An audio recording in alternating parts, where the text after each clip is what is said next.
नमस्कार, आप देख रहे हैं देश दिन भर। मैं हूं आपके साथ उन्नति भटनागर। बुलेटिन का आगाज जिले से महत्वपूर्ण खबर के साथ, जहां पीएम मोदी और शेख हसीना के बीच अहम बैठक हुई। बैठक के बाद पीएम और शेख हसीना ने साझा बयान जारी किया है। पिछले साल हमने बांग्लादेश की आजादी के 50 वर्ष पूरे होने का जश्न मनाया। भारत और बांग्लादेश के संबंध नई ऊंचाइयां छुएंगे। बांग्लादेश के विकास के लिए हर प्रयास जारी। बांग्लादेश हमारा सबसे बड़ा विकास पार्टनर है, ये पीएम मोदी की तरफ से कहा गया। सभी द्विपक्षीय मुद्दों पर व्यापक चर्चा हुई है। दोनों देशों का आपसी सहयोग तेजी से बढ़ा है। तो देखिए, प्रधानमंत्री नरेंद्र मोदी की तरफ से ये तमाम महत्वपूर्ण बातें कही गई। उन्होंने बांग्लादेश के प्रधानमंत्री से मुलाकात की और दोनों के बीच एक खास वार्ता हुई है शेख हसीना के साथ।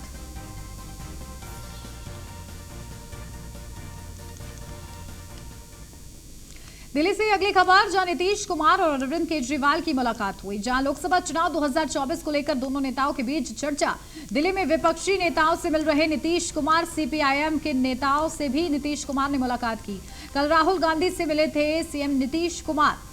तो देखिए, लगातार विपक्ष को एकजुट करने की कवायद है और इसी सिलसिले में नीतीश कुमार जो विपक्षी पार्टियां हैं उनके दिग्गजों से मुलाकात कर रहे हैं।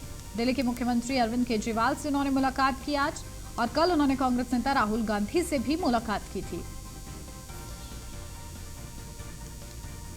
2024 की तैयारी चल रही है और इसी बीच देखिए, नीतीश कुमार भी विपक्ष को एकजुट करने में जुटे हुए हैं। सीधा अपडेट लेते हैं, हमारे संवाददाता पीयूष तिवारी हमारे साथ जुड़ गए। पीयूष, देखिए, लगातार नीतीश कुमार जिस तरीके से दौरे कर रहे हैं दिल्ली के, और इस दौरे के दौरान विपक्ष को एकजुट करने की उनकी बड़ी कवायद है। कल वो राहुल गांधी से मिलते हैं, आज अरविंद केजरीवाल से मिलते हैं। क्या इन मुलाकातों का नतीजा निकलेगा? जी बिल्कुल, देखिए, नीतीश कुमार लगातार कई नेताओं से मुलाकात कर रहे हैं। हालांकि जब भी नीतीश कुमार से कहा गया है कि आप विपक्ष को एकजुट करना चाहते हैं, तो उन्होंने कहा कि हाँ, विपक्ष को हम एकजुट करेंगे, इसमें कोई बुराई नहीं है। भारतीय जनता पार्टी को हराने के लिए विपक्ष को एक साथ आना होगा। लेकिन प्रधानमंत्री पद का उम्मीदवार कौन होगा, सबसे बड़ी बात यह है, और इस बात पर वो टाल मटोल कर जाते हैं। लेकिन जिस तरीके से दिल्ली के अलग अलग नेताओं से उनकी मुलाकात हो रही है, खासतौर पे अगर हम बात करें तो अभी थोड़ी देर पहले उन्होंने मेदांता अस्पताल जाकर मुलायम सिंह यादव और अखिलेश यादव दोनों से उनकी मुलाकात अभी थोड़ी देर पहले हुई है। इसके अलावा मुख्यमंत्री दिल्ली के अरविंद केजरीवाल से इनकी मुलाकात हुई है।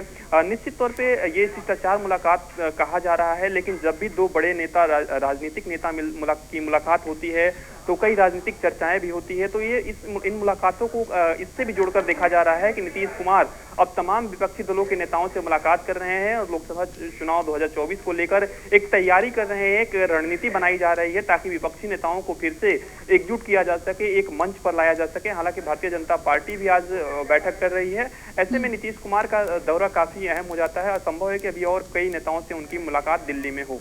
बिल्कुल, और देखिए, इन मुलाकातों का क्या नतीजा निकलकर सामने आता है पीयूष, ये देखने वाली बात होगी। बहुत शुक्रिया आपका तमाम अपडेट के लिए।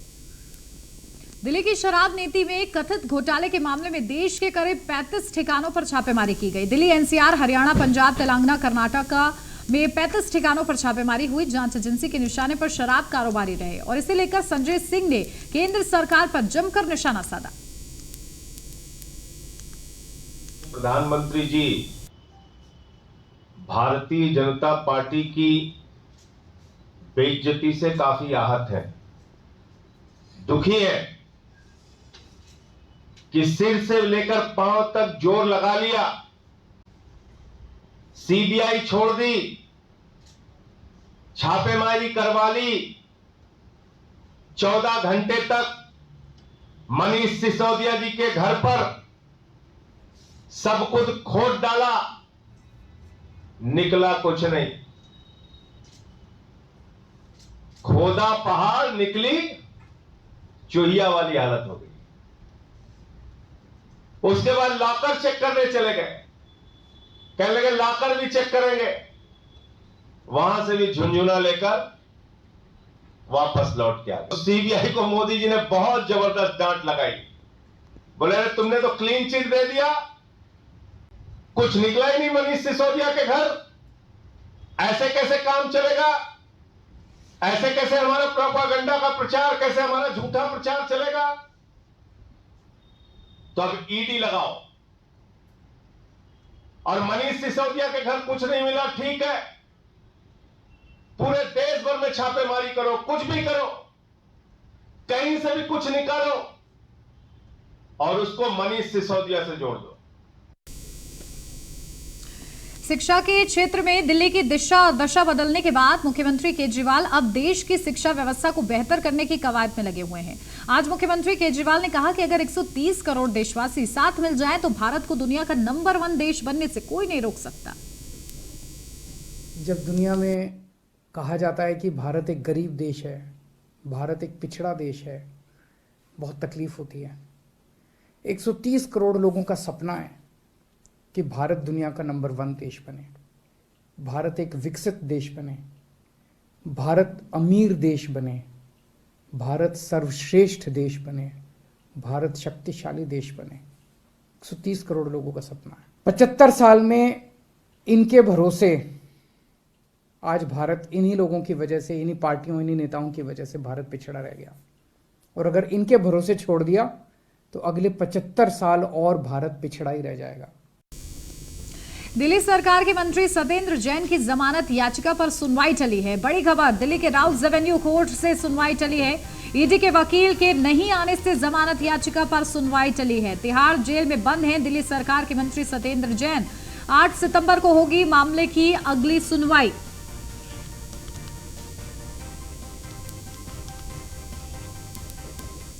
दिल्ली पुलिस की स्पेशल सेल को बड़ी सफलता मिली है। 10 किलो हेरोइन समेत 312 किलो ड्रग्स जब्त किए गए हैं। ड्रग्स के साथ साथ 2 अफगानी नागरिक भी गिरफ्तार हुए हैं। पकड़ी गई ड्रग्स की कीमत 1200 करोड़ रुपए आकी गई है।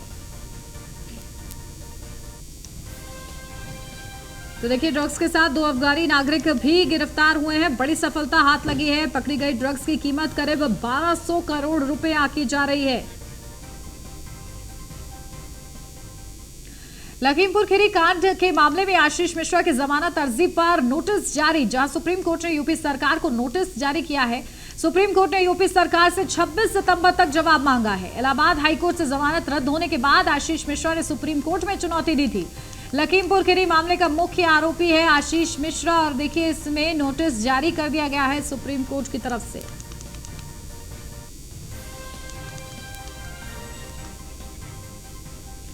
महाराष्ट्र के राज्य मंत्री शंभूराजे देसाई ने अपने परिवार के साथ श्री महंता दगडूशेठ गणपति के दर्शन किए। इस दौरान उन्होंने गणराय की आरती की। श्री महंता दगडूशेठ हलवाई गणपति ट्रस्ट सुवर्णयु तरुण मंडल की ओर से उन्हें महावस्त्र बैज देकर सम्मानित किया गया।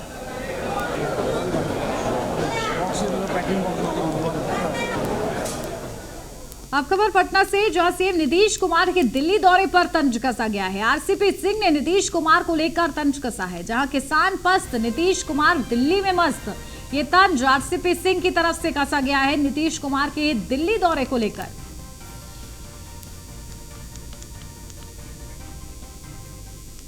जनादेश दिया था बिहार को विकसित प्रदेश बनाने के लिए और बिहार में काम करने के लिए। पहुंचे हुए कहाँ हैं अभी? आप खुद बोल रहे हैं दिल्ली पहुंचे हुए हैं। बिहार में आपको पता है ना क्या स्थिति है अभी? किसी भी क्षेत्र को ले लीजिए, खास करके देख लीजिए, इस बार बारिश कम हुई है। खुद जो हमारा नालंदा जिला है, आसपास इतने ज़िले हैं जितना हमारा पूरा दक्षिण बिहार के ज़िले हैं, क्या स्थिति है जी? तो आपको तो जाना चाहिए यहाँ, जहाँ देखना चाहिए कि किसानों को कैसे मदद हो सकती है। तो वो तो वही बात हुई कि किसान लोग पस्त हैं और मुख्यमंत्री जी दिल्ली में मस्त हैं। किस बात के लिए? तो साहब, विपक्षी एकता। आप जरा सुनिए, मुझे थोड़ा हंसी भी आती है। वो विपक्षी एकता है। और चलिए, हमारे ब्यूरो चीफ मनोज कुमार हमारे साथ जुड़ गए हैं पटना से। मनोज जी, देखिए किस तरीके से अब तंज कसा है आरसीपी सिंह ने, जैसे दौरे पर गए हैं नीतीश कुमार और वहां पर एकजुट कर रहे हैं विपक्ष को। बिल्कुल, जिस प्रकार अभी देखिए आरसीपी सिंह पार्टी से अलग होने के बाद लगातार नीतीश कुमार को निशाना बना रहे हैं और साथ ही साथ अभी जिस तरह कहे कि किसान त्रस्त हैं बिहार में और दिल्ली में नीतीश कुमार मस्त दिख रहे हैं, तो इस तरह का ये बात जो है वो लगातार किसी न किसी तरह कहा जा रहा है। उसी तरह भाजपा के लोगों का भी अलग मामलाएं आ रही है। उसी तरह भी देखा जाए तो देखिए अभी आरसीपी सिंह भी लगातार उनपे दौरे पर जाने के बाद जबकि दिल्ली में कोई विशेष बिहार को लेकर पैकेज को लेकर अब विशेष राज्य के दर्जा को लेकर दिल्ली नीतीश कुमार नहीं गए, इसलिए कि बिहार में पटना में पीएम बनाने की जो सपना को लेकर और जिस तरह पोस्टरें लगाई गई है, इस तरह वहां पे जाकर दूसरे दल के पार्टियों से मिलना और मिलने के बाद उनसे अपना मतलब अब पीएम की जो तैयारी करने के लिए जो लगे हुए हैं उसके लिए वो दिल्ली दौरा कर रहे हैं। बिल्कुल। और देखिए इस दिल्ली दौरे का उनको कुछ फायदा होता है नहीं, ये देखना होगा। ठीक है मनोज, आप बने रहिए हमारे साथ, लौटते हो आपके पास। तो बोधगया के एक निजी होटल में जन अधिकार पार्टी के किसान प्रकोष्ठ के प्रदेश अध्यक्ष राजीव कुमार कन्हैया ने प्रेस कॉन्फ्रेंस की और कहा कि बोधगया के ऐतिहासिक नगरी में 3 दिवसीय मंथन सह प्रशिक्षण शिविर का आयोजन होने जा रहा है। पूरे बिहार से लगभग 700 प्रतिनिधि भाग लेंगे, जिसकी तैयारी पूरी कर ली गई है। 3 दिवसीय मंथन प्रशिक्षण शिविर का उद्घाटन जन अधिकार पार्टी के राष्ट्रीय अध्यक्ष राजेश रंजन उर्फ पप्पू यादव करेंगे। कार्यक्रम करने का मुख्य उद्देश्य बिहार में बेरोजगारी, महंगाई और किसानों की समस्याओं पर मंथन किया जाएगा। मुख्य वक्ता के रूप में बिहार के जन के नेता जन अधिकार पार्टी के राष्ट्रीय अध्यक्ष आदरणीय पप्पू यादव जी रहेंगे और लगभग इसकी तैयारी आज हम लोग शाम तक पूरी कर लेंगे। लगभग 50 को तोरण द्वार पूरे शहर में बनाए गए, हम लोग नगर सज्जा कर रहे हैं और तमाम कार्यकर्ता जितने भी जन अधिकार पार्टी के हैं युद्ध स्तर पर लगे हुए हैं कार्यक्रम की तैयारी में। और आज कल के कार्यक्रम की तैयारी को हम लोग रात तक आज संपन्न कर लेंगे। बिहार के लौरिया से बीजेपी विधायक विनय बिहारी पर पड़ोसी ताराचंद साढ़े सालों से जमीन विवाद में परेशान करने और घर नहीं बनाने देने का आरोप लगाया है। बेतिया के योगपट्टी के मचरगावा गांव निवासी ताराचंद ने स्थानीय प्रशासन पर भी विधायक के प्रभाव में आकर काम करने का आरोप लगाया है। इस बाबत सोशल मीडिया पर ताराचंद का वीडियो भी वायरल हो रहा है।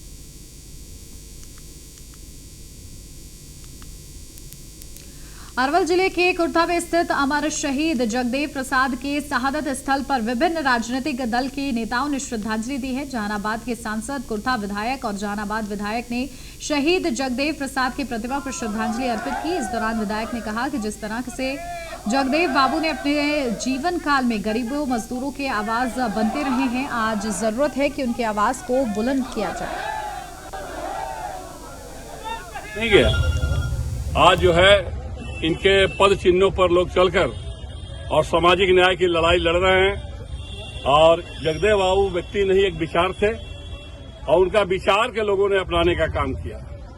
वो संघर्ष करके शहीद हुए और कुछ लोगों ने इसी स्थल पर उनको गोली से उड़ा दिया था जगदेव बाबू को। तो वो सब शहादत लोग भूले नहीं है। उनके विचारधारा को जो है आज भी लोग अपनाने का काम कर रहे हैं।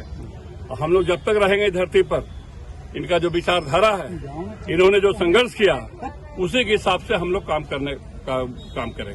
गरीबों और बुजुर्गों के हिमायती थे और जिस तरह से वो देश को और प्रदेश को आगे बढ़ाना चाहते थे, जो सोच उनका था, वह सोच को हम लोगों को अपनाने की जरूरत है। और आज के जो राजनीति करने वाले लोग हैं, उनको भी उनका जो सोच था उसका अनुकरण करने की जरूरत है। सबसे बड़ी बात है कि आज भी जगदेव बाबू का जो सपना था, जो सोच था, उसको जमीन पर उतारने का प्रयास बिहार सरकार कर रही है। बढ़ते आगे, जहां समान काम और समान वेतन नहीं पेंशन लागू के साथ अन्य कई मांगों पर अड़े नियोजित शिक्षक ने अब सरकार को चेतावनी दी है। साथ ही साथ सरकार के वादे को नियोजित शिक्षकों ने याद दिलाया है। मालूम हो कि अपने विभिन्न मांगों को लेकर कई बार प्रदर्शन कर चुके नियोजित शिक्षकों ने जानकारी देते हुए national movement for all pension scheme के प्रमंडलीय प्रवेशक डॉक्टर संजीव कुमार झा ने बताया कि बिहार छोड़कर झारखंड समेत कई राज्यों में हमारी मांग पूरी हो चुकी है, सिर्फ बिहार में अब तक वंचित है।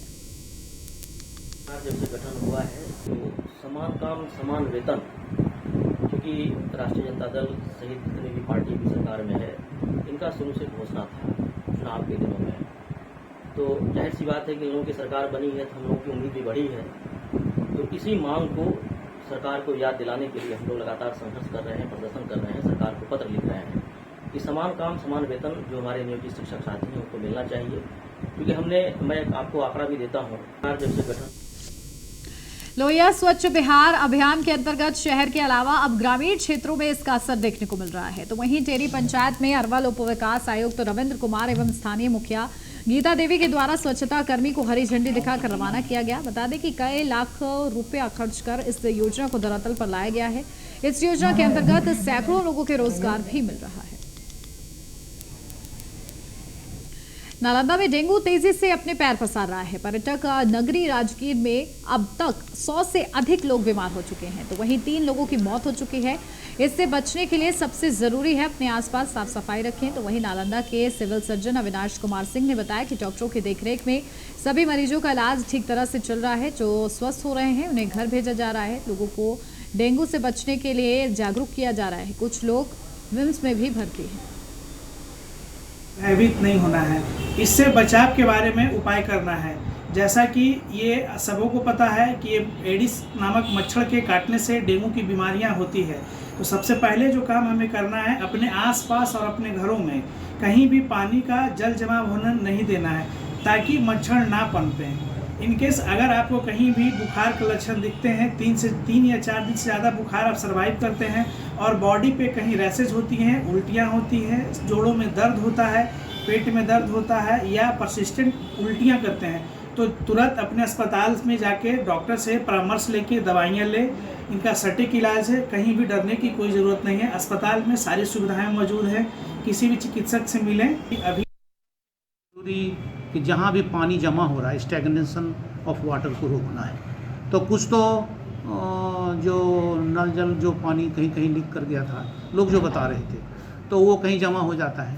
तो उसके लिए थोड़ा सा वैसे कहीं भी अगर स्टैग्नेशन ऑफ वाटर है तो उसको साफ़ करना है, पब्लिक को जागरूक होना है। उसी में मच्छर पनपता है। तो वहाँ जब तक उस तरह से नहीं सोचेंगे, कहीं भी पानी दिखे, अब कुछ नहीं आपके पास है तो थोड़ा ऑयल डाल सकते हैं, कोई भी ऑयल डाल दें उस पर। तो आजमनगर प्रखंड के महेशपुर पंचायत अंतर्गत श्रीकोल गांव में अवस्थित प्राथमिक विद्यालय की क्लासरूम में शिक्षिका सो रही थी। छात्रा के जगाने पर मैडम ने कहा, सर में दर्द है, सोने दो। जरा सोचिए, जब सरकारी स्कूल के कक्षा में बच्चों को पढ़ाने की जगह शिक्षिका सोएगी तो बच्चों का भविष्य क्या होगा। ऐसे में स्थानीय ग्रामीणों ने भी स्कूल में शिक्षिकाओं के साथ साथ स्कूल की व्यवस्था पर सवाल उठाए हैं।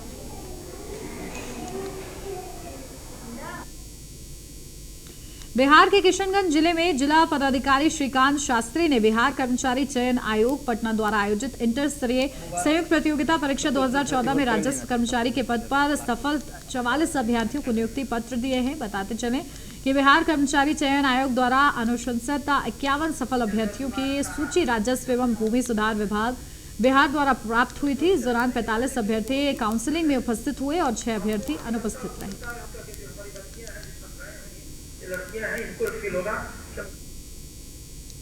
बिहार शिक्षा परियोजना सुपौल के बैनर तले छतापुर बीआरसी कार्यालय में चहक प्रशिक्षण कार्यक्रम के तहत प्रखंड स्तरीय 5 दिवसीय गैर आवासीय दूसरे चरण का प्रशिक्षण शिविर का आयोजन किया गया। इस दौरान 8 संकुल के प्रधानाध्यापक एवं वर्ग 1 के नामित शिक्षक को प्रशिक्षण दिया जा रहा है। छातापुर बीईओ रामानारायण मेहता ने बताया कि इस प्रशिक्षण के बाद शिक्षक बच्चों को पढ़ाई के प्रति आकर्षित कर सकें।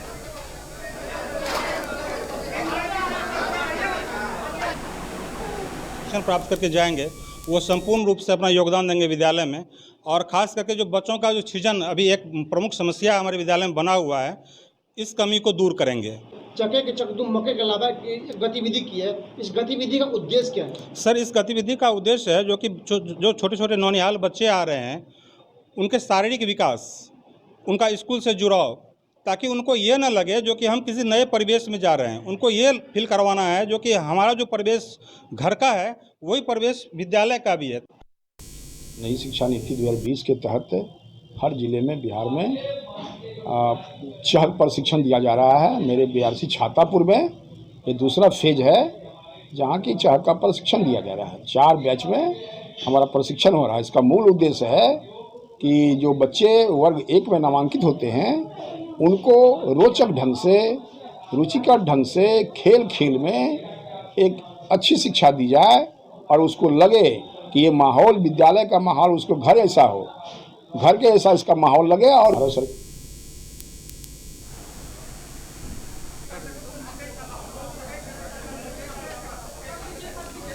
देखिए चहक कार्यक्रम के तहत किस तरीके से प्रधान अध्यापक और शिक्षकों को प्रशिक्षण दिया गया है उसका ये वीडियो भी हम आपको दिखा रहे हैं, जहां लोगों को जो शिक्षक हैं उनको प्रशिक्षण दिया गया है ताकि वो और अच्छे तरीके से बच्चों को ज्ञान दे पाए।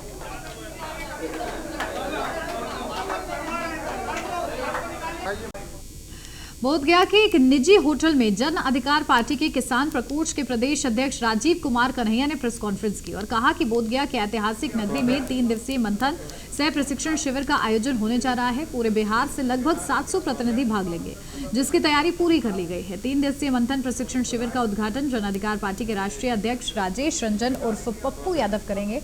कार्यक्रम करने का मुख्य उद्देश्य बिहार में बेरोजगारी, महंगाई और किसानों की समस्याओं पर मंथन किया जाएगा। वक्ता के रूप में बिहार के जन के नेता जन अधिकार पार्टी के राष्ट्रीय अध्यक्ष आदरणीय पप्पू यादव जी रहेंगे और लगभग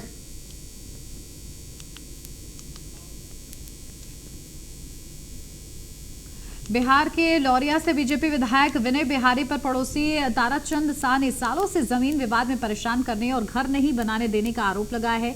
बेतिया के योगापट्टी के मच्छरगावा गांव निवासी ताराचंद ने स्थानीय प्रशासन पर भी विधायक के प्रभाव में आकर काम करने का आरोप लगाया। इस बाबत सोशल मीडिया पर ताराचंद का वीडियो वायरल हो रहा है।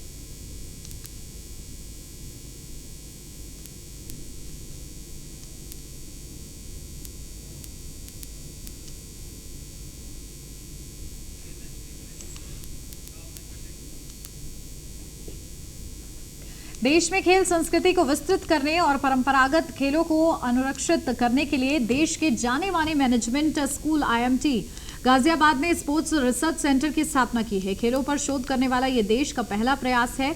IMT की इस पहल की गूंज अब उत्तर प्रदेश के बाहर दूसरे राज्यों में फैल गई है। गाजियाबाद और उत्तर प्रदेश के लिए ये गौरव की बात है। राजस्थान के 3 विश्वविद्यालयों ने अपने राज्य के पारंपरिक खेलों पर शोध करने के लिए IMT गाजियाबाद के साथ MOU पर हस्ताक्षर किए हैं।